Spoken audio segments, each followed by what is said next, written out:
अस्सलामुअलैकुम नाजरीन, मैं हूं आपका मेज़बान अली उस्मान भट्टू और आप देख रहे हैं पीएसपी केजी न्यूज़। नाजरीन, कुछ मज़ीद खबरों और अपडेट्स के साथ आपकी खिदमत में हाजिर हुआ हूं और आज के इस व्लॉग में हम लोग बात करेंगे इमरान खान साहब के हवाले से। इमरान खान ने अडयाला में बैठकर कोशिश की है कि बहुत सारी चीज़ें जो हैं अपने कंट्रोल में रखी जाएँ और अब कह सकते हैं कि किसी हद तक वो इसमें कामयाब भी हुए हैं। फैसला को और करे या इमरान खान साहब करें, पाकिस्तान की खैर सियासत जो है वो इमरान खान के गिरदी घूम रही है। फिर इस वक्त मुज़ाकरात के हवाले से जो ताज़ा तरीन पेश रफ्त है उस हवाले से भी मैं आपको बताऊंगा।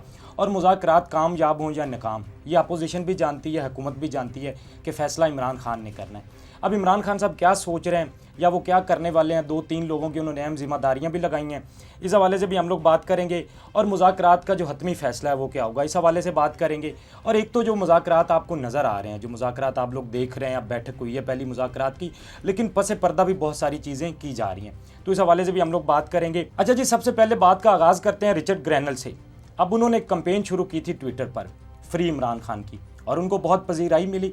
इसका अंदाज़ा आप इस बात से लगाएं कि ट्विटर पाकिस्तान के अंदर बैन है और वो बहुत टाइम से उन्होंने बैन कर रखा है। वजह क्या है कि आवाम बात ना कर सके, क्योंकि जब आप बात करते हैं तो आपकी बात फैलती है, दूसरे लोगों तक जाती है, फिर मुख्तलिफ आवाज़ें उस पर उठती हैं, तो इसलिए हुकूमत ने कोशिश की थी कि इसको बैन किया जाए।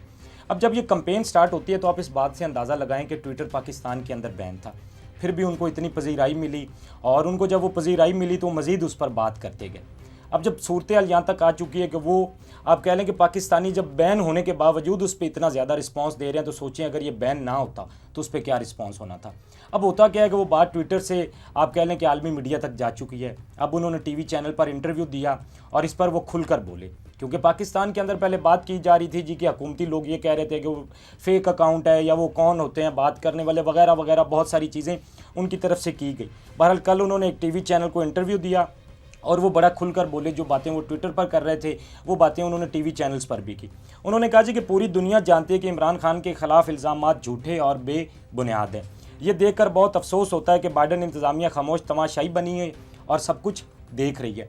अब ये गुफ्तगू कल उन्होंने की है कि जो बाइडन इंतज़ामिया है वो खामोश तमाशाई बनी है और ये सारी चीज़ें देख रही है, जबकि पूरी दुनिया जानती है कि उनके साथ जो उनके खिलाफ इल्ज़ामात हैं वो बिल्कुल झूठे और बेबुनियाद हैं। मज़ीद भी उन्होंने कहा कि मैं दबे अल्फाज में नहीं खुलकर बोल रहा हूँ कि इमरान खान को रिहा करो, क्योंकि हमारे वहाँ पे या यहाँ से कह सकते हैं कि बहुत सारे मिनिस्टर इस पर बात कर रहे थे और उन्होंने कहा कि मैं कोई दबी आवाज़ में नहीं बल्कि मैं खुलकर बोल रहा हूँ कि इस हवाले से। और आप यहाँ तक देखें कि उन्होंने बल्कि एक ट्वीट भी किया था हकीकी आज़ादी का और हैशटैग उन्होंने इमरान खान इस्तेमाल किया था। तो मतलब वो अब इस चीज़ पे आप कह लें कि एक ज़िद में आ चुके हैं, या वो ये बात समझते हैं कि पाकिस्तान के अंदर इमरान खान का बयानिया कितना पॉपुलर है या आवाम क्या कुछ चाहती है, या जो यहाँ पर सियासी माहौल है पाकिस्तान के अंदर इसको वो किस तरह से देख रहे हैं। तो ये अंदाज़ा सारा आप इन चीज़ों से लगा सकते हैं। फिर एक और बात है, रिचर्ड ग्रैनल जो है इनफरादी तौर पे ये सब कुछ कर रहे होते तो अब तक उनको ऊपर से मना हो चुका होना था और उनको ये बातें मेरा नहीं ख्याल कि अब तक जो करने दी जानी थी, लेकिन इसके बावजूद अगर अब तक बोल रहे हैं तो कहीं ना कहीं से उनको कह लें कि ये हुक्म मिल रहा है या उनको एक कमांड है कि ये आपने करना है और वो इसी चीज़ को लेकर चल रहे हैं। अब देखा जाए तो हुकूमती जो करीबी साफ़ी हैं वो आज से पहले अमेरिका को लेकर क्या कहते थे। जब इमरान खान ने एब्सोल्युटली नॉट का जब कह लें नारा लगाया तो तब क्या कहा जाता था जी कि आप अमेरिका के साथ इस तरह कैसे कर सकते हैं, वहीं से तो सारा कुछ आता है, आप अमेरिका के ख़िलाफ़ बात करेंगे तो चीज़ें कैसे चलेंगी वगैरह वगैरह, मतलब बहुत कुछ वो कहते थे।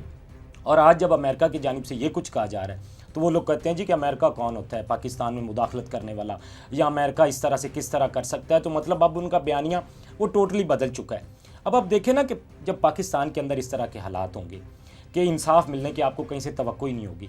पहले कभी आपने देखा होगा ना पाकिस्तान के अंदर हालात जितने मर्जी ख़राब होते थे, एक होता था जी कि लोग सुप्रीम कोर्ट की तरफ देख रहे होते थे, ये बातें की जा रही होती थी जी कि सुप्रीम कोर्ट नोटिस ले, क्योंकि उनको होता था कि शायद सुप्रीम कोर्ट इस पर इंसाफ देगा। और 26वीं आईनी तरमीम के बाद तो मुल्क के अंदर ये हाल कर दिया गया है कि अब सुप्रीम कोर्ट की तरफ भी किसी की निगाह नहीं है। कभी आपने ये सुना है कि कोई बात ये करे कि सुप्रीम कोर्ट जिस पे नोटिस ले, क्योंकि ये अब पता चल चुका है कि सुप्रीम कोर्ट से भी इंसाफ नहीं मिलने वाला। तो इसलिए जाहिर बात है पाकिस्तानी कौम फिर पाकिस्तान के अंदर जब इस तरह के हालात होंगे तो वो कहीं और नज़र लगाए बैठे हैं, उनको कहीं और से उम्मीद है कि शायद वहाँ से कोई इंसाफ मिले, और इसीलिए पीटीआई या पाकिस्तानी जो है वो अमेरिका की तरफ देख रहे हैं। ये कुछ सूरत हाल थी और इससे वो जो बात करने का मकसद था या आपको बताने का मकसद था वो ये था कि सोशल मीडिया की पावर को आप समझिए कि यही पाकिस्तान के अंदर एक्स बैन होने के बावजूद अगर ये आवाज़ इतनी ज़्यादा फैल सकती है और वो ट्विटर से जो है कह लें कि नेशनल मीडिया तक पहुंच गई है, तो इस बात से आप अंदाज़ा लगाएं कि सोशल मीडिया की पावर क्या है। अब थोड़ी सी हम लोग बात करते हैं मुज़ाकरात के हवाले से। मुज़ाकरात के हवाले से खैर बहुत कह लें कि पॉजिटिव चीज़ें हुई और अहम पेशरफ्त होती भी हमें नज़र आ रही है। अब जब पहली बैठक हुई तो उसमें कुछ चीज़ें तय की गई।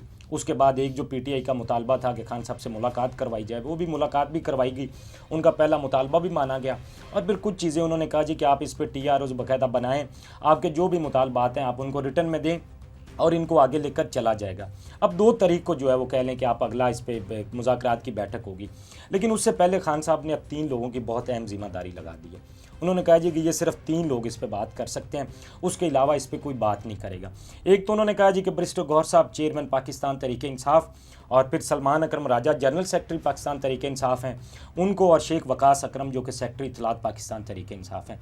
इमरान खान साहब ने कहा कि ये सिर्फ तीनों लोग मुज़ाकरात के हवाले से कोई बात कर सकते हैं, बाकी लोगों को उन्होंने मना किया कि इस हवाले से बात नहीं करेंगे, क्योंकि जब दोनों तरफ से बयानात होते हैं आते हैं तो फिर उससे मामलात ख़राब होते हैं। जो पॉजिटिव चीज़ें चल रही होती हैं उल्टा उन पे भी आप कह लें कि वो बयानात असरअंदाज होते हैं।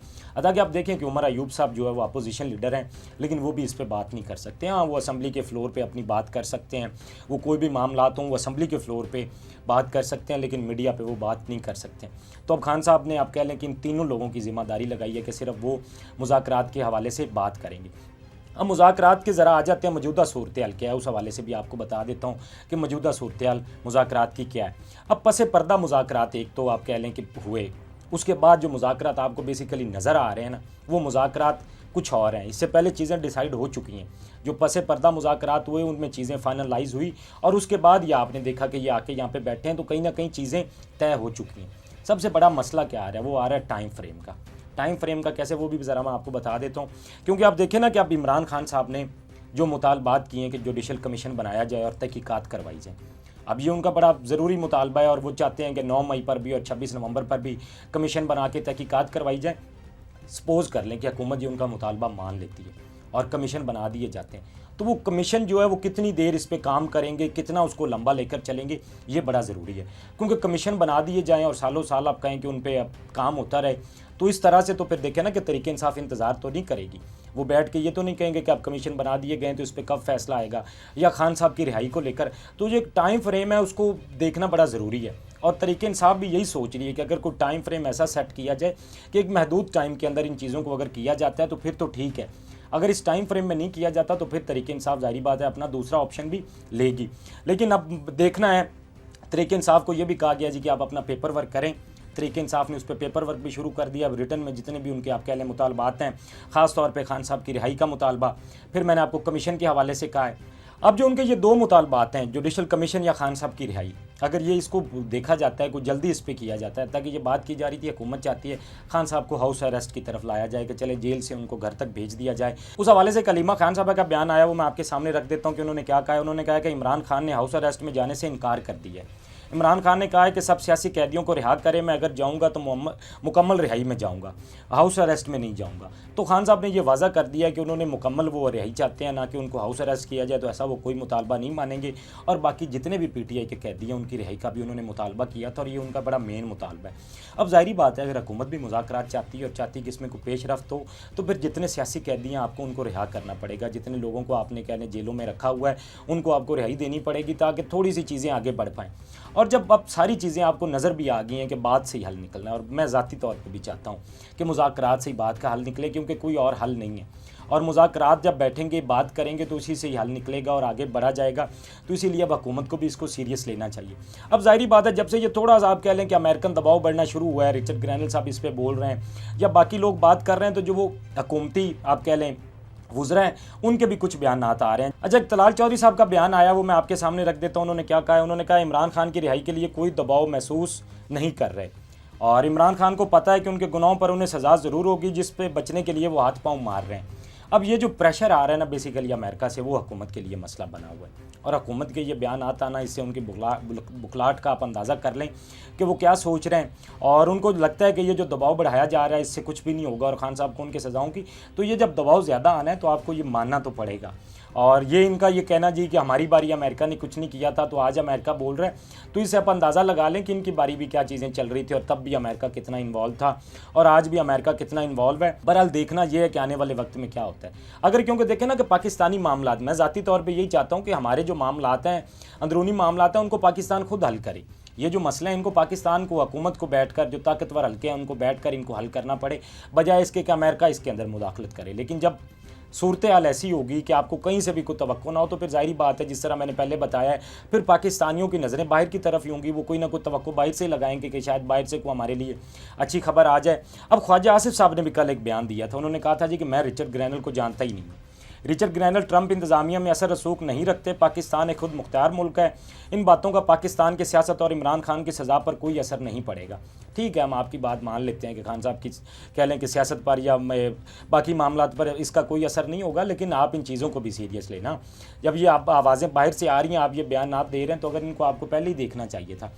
और ये ज़रूरी है पाकिस्तान के अंदर, अगर आप चाहते हैं ना कि सियासी स्टेबिलिटी आए, और अगर आपको लगता है कि पाकिस्तान के अंदर सियासी स्टेबिलिटी आपने लानी है, तो फिर इमरान खान को रिहाई आपको मुमकिन बनानी पड़ेगी। इसके अलावा मेरा नहीं ख्याल कि कोई और ऑप्शन है, क्योंकि आपने उनको जेल के अंदर बंद करके बहुत टाइम से देख लिया, क्या कुछ ठीक हुआ है? कुछ भी ठीक नहीं हुआ। बहरहाल हम एक अच्छे की उम्मीद करते हैं, जिस तरह मुज़ाकरात का सिलसिला चला है या जिस तरह बातें की जा रही हैं, अल्लाह करे कि इन मुज़ाकरात से कोई बीच का रास्ता निकले। ये नहीं कि पहले की तरह वो ग्रे एरिया ही रहे, कुछ ना कोई रास्ता इससे निकले और चीज़ें आगे बढ़ें। बाकी अली अमीन गंडापुर साहब के हवाले से भी कल एक खबर आई। अब अली अमीन गंडापुर ने कल कहा था जी कि मैं दोबारा भी आऊँगा। वो एक उन्होंने फिल्म का कोई डायलॉग करके कुछ इस तरह से बोला था कि मैं दोबारा भी आऊँगा, या वो इस तरह की कोई बातें कर रहे हैं। तो कहीं ना कहीं आप कह सकते हैं कि तरीक़ इंसाफ अपना वो दबाव भी बनाए रखना चाहती है कि ये भी दबाव बना रहा है कि अगर हुकूमत को बात नहीं मानती है तो वो इस कॉल की तरफ भी आ सकते हैं। ये आज की कुछ डेवलपमेंट्स थी जो मैंने आपके सामने रखी हैं। अपने फीडबैक से हमें ज़रूर आगाह कीजिएगा। अब तक के लिए इतना ही। अपने मेज़बान को दीजिए इजाज़त। अल्लाह निगहबान। इस तरह की और वीडियोस देखने के लिए सब्सक्राइब कीजिए हमारा चैनल और देखते रहिए PSPKG न्यूज़।